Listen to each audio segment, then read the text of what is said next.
하나님의 말씀 구약성경 스바냐 2장 4절로 15절 2장 끝절까지 말씀입니다. 구약성경 1307쪽, 제가 가진 책 1307쪽 전후에 스바냐 2장 4절로 15절 말씀입니다. 생명의 삶 본문입니다. 찾으셨으면 한 절씩 번갈아 교독하겠습니다. 스바냐 2장 4절로 15절입니다. 가사는 버림을 당하며 아스글론은 폐허가 되며 아스돗은 대낮에 쫓겨나며 에그론은 뽑히리라. 해변 주민 그렛 족속에게 화 있을진저 블레셋 사람의 땅 가나안아, 여호와의 말씀이 너희를 치나니 내가 너를 멸하여 주민이 없게 하리라. 해변은 풀밭이 되어 목자의 움막과 양떼의 우리가 거기에 있을 것이며 그 지경은 유다 족속의 남은 자에게로 돌아갈지라. 그들이 거기에서 양떼를 먹이고 저녁에는 아스글론 집들에 누우리니 이는 그들이 하나님 여호와가 그들을 보살피사 그들이 사로잡힘을 돌이킬 것임이라. 내가 모압의 비방과 암몬 자손이 조롱하는 말을 들었나니 그들이 내 백성을 비방하고 자기들의 경계에 대하여 교만하였느니라. 그러므로 만군의 여호와 이스라엘의 하나님이 말하노라.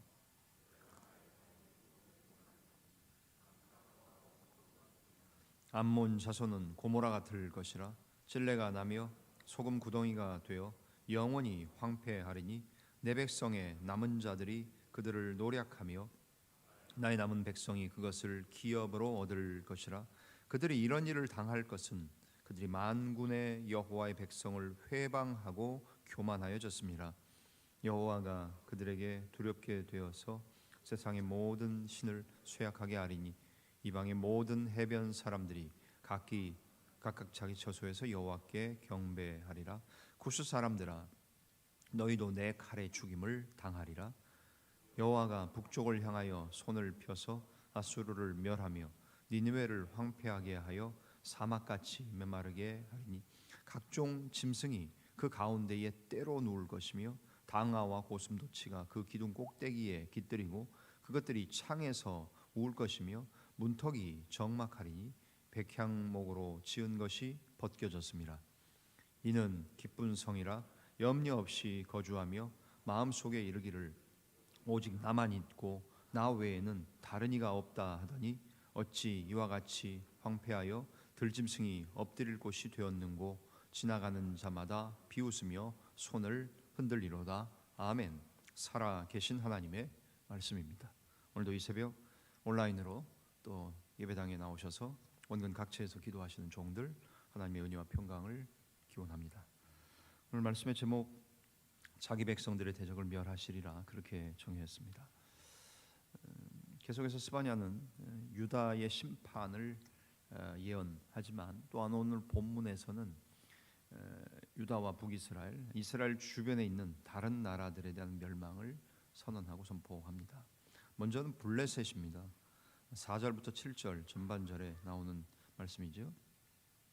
항상 이스라엘을 괴롭혔던 나라 중에 하나가 블레셋입니다. 블레셋에서 오늘날의 팔레스타인이라는 어원이 나왔긴 합니다만 이스라엘의 지도로 놓고 볼 때 결국 서쪽에 해변가 지중해 쪽에 위치한 블레셋 족속들, 가사, 가드, 아스글론, 아스돗, 에그론 주로 5개의 도시가 항상 언급되는 블레셋의 지명들이지요. 그래서 스바냐는 오늘 유다의 서쪽 지중해 쪽에 위치한 블레셋을 하나님이 치시고 심판할 것이라고 말합니다. 주로 이제 바다 쪽에 지중해 쪽에 위치했기 때문에 이제 해양 족속 또 바닷가 또 사는 민족, 그렇게 해변 주민 족속, 그렛 족속, 오늘날의 크레테죠. 그쪽의 족속이라고 부르죠. 그래서 이들이 하나님에 의해 멸망당할 것이라고 말씀합니다. 4절과 5절 말씀 보시는 것처럼 가사는 버림을 당하며 아스글론은 폐허가 되며 아스돗은 대낮에 쫓겨나며 에그론은 뽑히며 가드라는 지명 하나만 빠지고 블레셋의 제일 큰 5도시 중에 이제 4도시가 언급됩니다. 5절 해변 주민 그레데, 오늘날 크레테에 해당되죠. 그렛 족속에게 화 있을진저 블레셋 사람의 땅 가나안아, 여호와의 말씀이 너희를 치나니 내가 너를 멸하여 주민이 없게 하리라. 하나님이 블레셋을 멸하셔서 아예 없이 하겠다라고 말씀하십니다. 왜 그렇습니까? 그들은 결국 하나님의 백성들을 항상 괴롭혔고 하나님을 대적했던 족속이기 때문에 그렇습니다. 그래서 그들의 영토는 아무것도 없는 풀밭이 되어서 목자들이 방목하는 그런 장소가 될 것이고, 그 소유권마저 유다에게 넘어가서 유다의 목자들이 그 땅을 차지하게 될 것이라고 말씀합니다. 7절, 그 지경은 유다 족속의 남은 자에게로 돌아갈지라. 그들이 거기에서 양떼를 먹이고 저녁에는 아스글론 집들에 누우리니 이는 그들의 하나님 여호와가 그들을 보살피사 그들이 사로잡힘을 돌이킬 것임이라. 결국 하나님이 블레셋을 멸하셔서 그들의 땅을 다시 유다의 족속에게 주시고 유다의 목자들이 그 땅을 양떼를 치는 곳으로, 목양지로 만들 것이다 라고 말합니다. 구약의 선지서들 가운데에 나와 있는 중요한 사상 가운데 하나는 남은 자 사상이죠. The remnant라고 하는데, 좋은 표현은 다 이단이 가져가요. 그래서 remnant라고 말하면 사실 우리 복음적인 교회에서도 많이 사용을 해야 되는데, 이단에서 그걸 가져가서 자꾸 남은 자를 얘기하고 그것이 이제 종말론으로 가고 자기들만 택한 백성이라는 논리로 가는 데가 이단입니다. 여호와의 증인, 위트니스 오브 야훼, 그 말도 마찬가지지만 우리가 여호와의 증인이고 모든 사람이 여호와의 증인인데 여호와의 증인에서 가져가 버리니까 우리는 이제 그거 쓰면 이단이 되는 것 같은 그런 상황이에요. 그러니까 저는 그런 일들을 보면서 참 많은 교훈을 얻습니다. 이게 성경적인 표현들은 자꾸 사용해야 되고 우리의 정체성을 우리가 우리 스스로를 불러야 돼요. 내가 안 부르니까 이단이 가져가는 거예요. 그래서 여호와의 증인 마찬가지죠. 레머넌트, 남은 자. 구약의 남은 자 사상 굉장히 중요하지 않습니까? 이사야서에도 말씀하는 것처럼 하나님께서 다 치시고 멸망시키셔도 그 뿌리와 그루터기는 남아서 남은 자가 되고 남은 자들이 돌아오고, 굉장히 성경적인 의미인데 이단에서 가져가서 렘넌트, 남은 자 그들이 씁니다. 그러나 우리는 알고 우리의 것이라는 생각을 가지고 사실 사용해야죠. 그래서 결국 블레셋에 의해서 하나님이 이스라엘을 많이 경고하시고 경계하셨지만 그럼에도 불구하고 남은 자들이 돌아올 것이라고 7절에 그죠?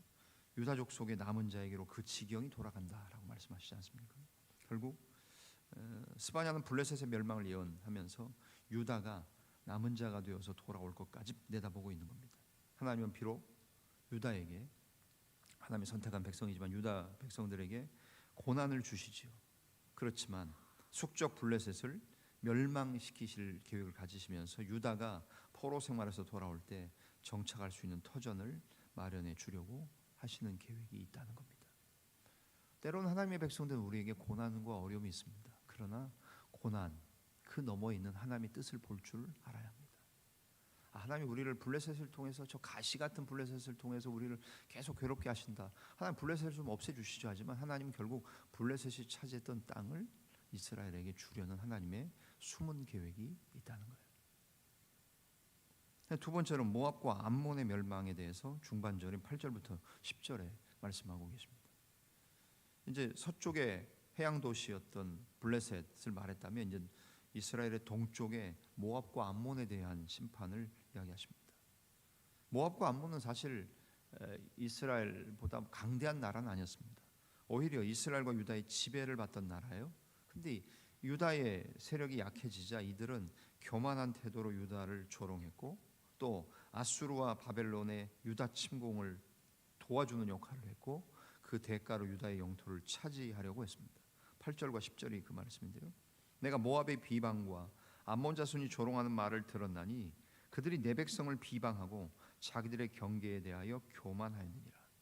비록 작은 나라였던 것 같지만 모압과 암몬이 했던 일은 교만했고 조롱했다는 겁니다. 누구를? 하나님의 선택된 백성 이스라엘, 정확히는 남유다를. 여기서 얻을 수 있는 교훈은 뭡니까? 하나님은 아무리 약한 나라처럼 보잘것없는 나라라고 해도 그들이 교만하고 비방하면 그들 또한 심판하신다는 겁니다. 우리도 마찬가지죠. 우리 인생 가운데에 교만하고 다른 사람들 조롱하고 비방하면 하나님이 그냥 놔두지 않으시겠죠. 끊임없이 우리 스스로를 돌아보아야 되는 것 중에 하나는 바로 이런 요소입니다. 내가 교만하지 않는가? 다른 사람 조롱하지 않는가? 다른 사람 비방하지 않는가? 그러면서 하나님은 그들이 소돔과 고모라처럼 멸망당할 것이라고 9절에 말씀하시죠. 모압과 암몬이 어디서 나왔습니까? 롯이 자기 두 딸들과 나올 때 불과 유황으로 하나님께서 소돔과 고모라 멸망시킬 때 나올 때 결국 자기 두 딸을 통해서 낳은 족속들이 모압과 암몬 아닙니까? 그러니까 저 시작부터가 씨앗부터가 경건한 씨앗은 아니지 않습니까? 이런 상황인데 그들에게 주신 말씀이 뭐예요? 너희 조상들인 모압과 암몬, 그들이 얘기한 거죠. 너희들이 아는 도시인 소돔과 고모라처럼 너희들 될 거다. 조심하라고 하나님 경고하시는 말씀 아닙니까? 오늘날도 하나님의 백성들을 조롱하고 또 비웃고 그렇게 그런 사람들이 있을 겁니다. 또 우리의 오늘날의 교회된 우리를 향해서 비웃고 조롱하고 하나님 앞에서 교만한 사람들 있을 겁니다. 하나님은 그들 그냥 두시지 않으신다는 거죠. 조롱한 자들의 마지막은 비참한 멸망이라는 말씀입니다.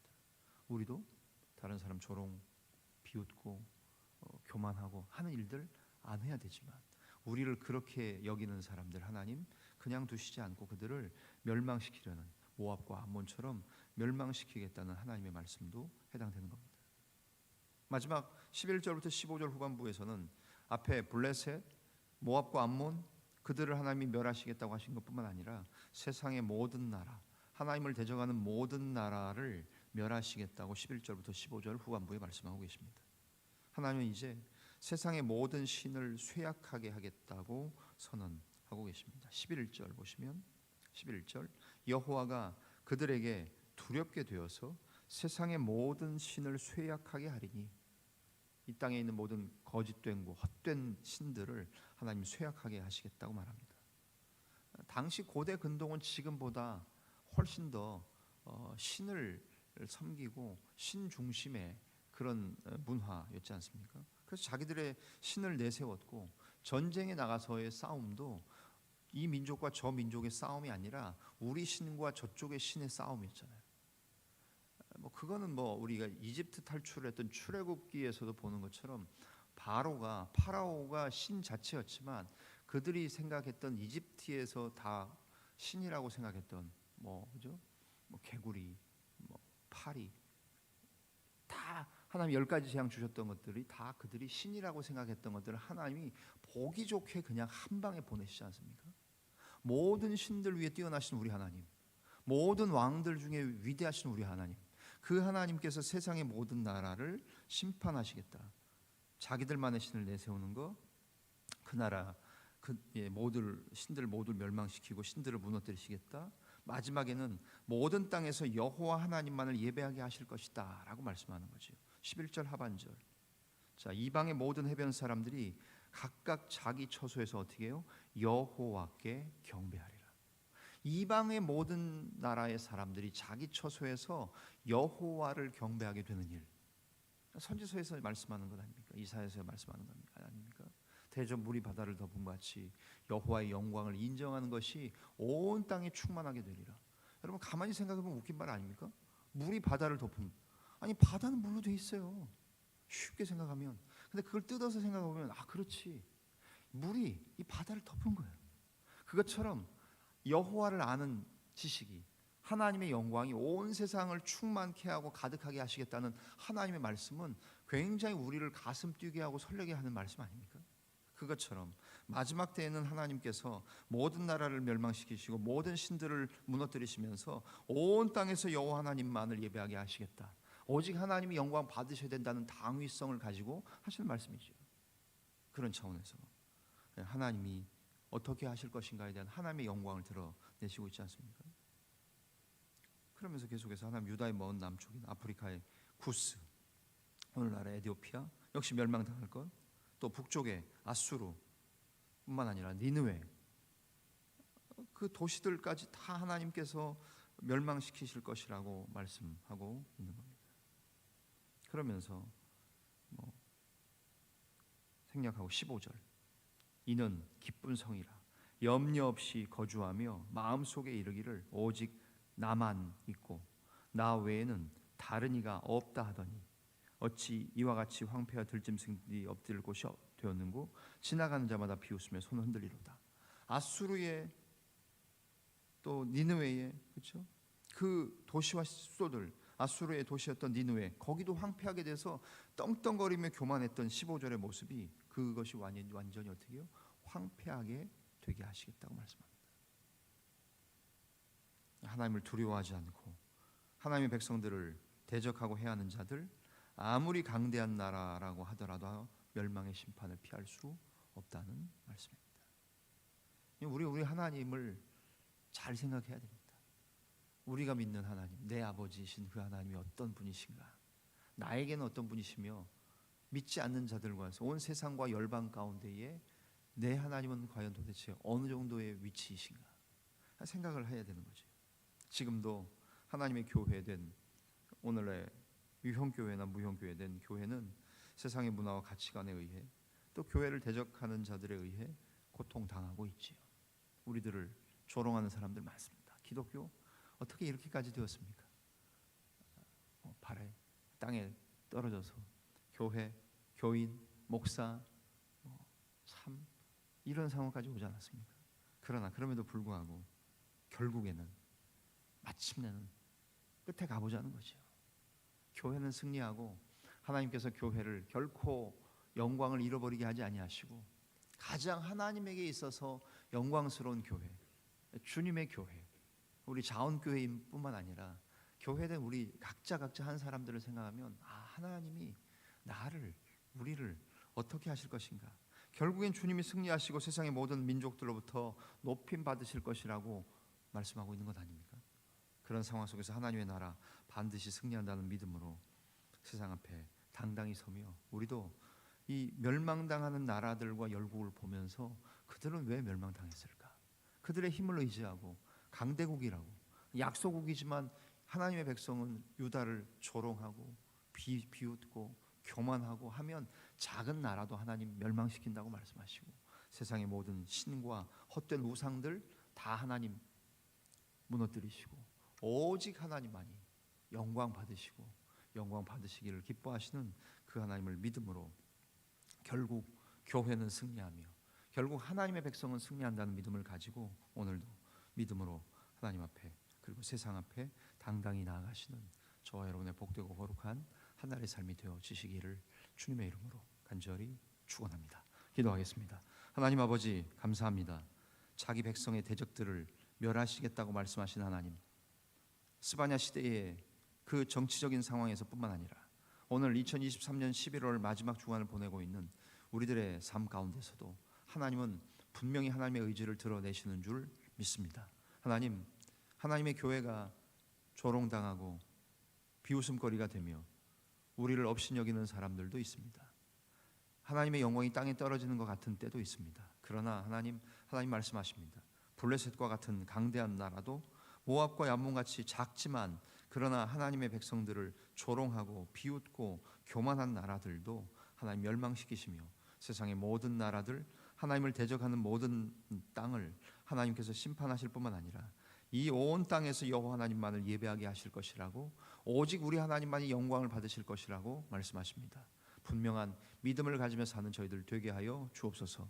세상에서 겸손하게 지혜롭게 사나 그러나 우리 속으로는, 우리 안에는 이 모든 것들을 하나님이 통치하시고 다스리신다는 분명한 믿음을 가지며 대저 물이 바다를 덮음같이 여호와의 영광을 인정하는 것이 온 세상에 가득하고 온 땅에 충만하게 되는 그 일을 위하여 오늘 하루도 하나님 저희들을 사용하시며 이 세상에 두신 분명한 이유와 목적을 발견하는 복되고 거룩한 한날 될 수 있도록 도와주옵소서. 이 아침에도 출근하는 종들, 원근 각지에 흩어져 있는 종들, 또 하나님 군대에 가 있고 해외에 가 있는 자녀들 하나님 붙잡아 주시며 하나님께서 병상에 또 입원하여서 가정에 누워서 거동 못하는 종들 있습니까?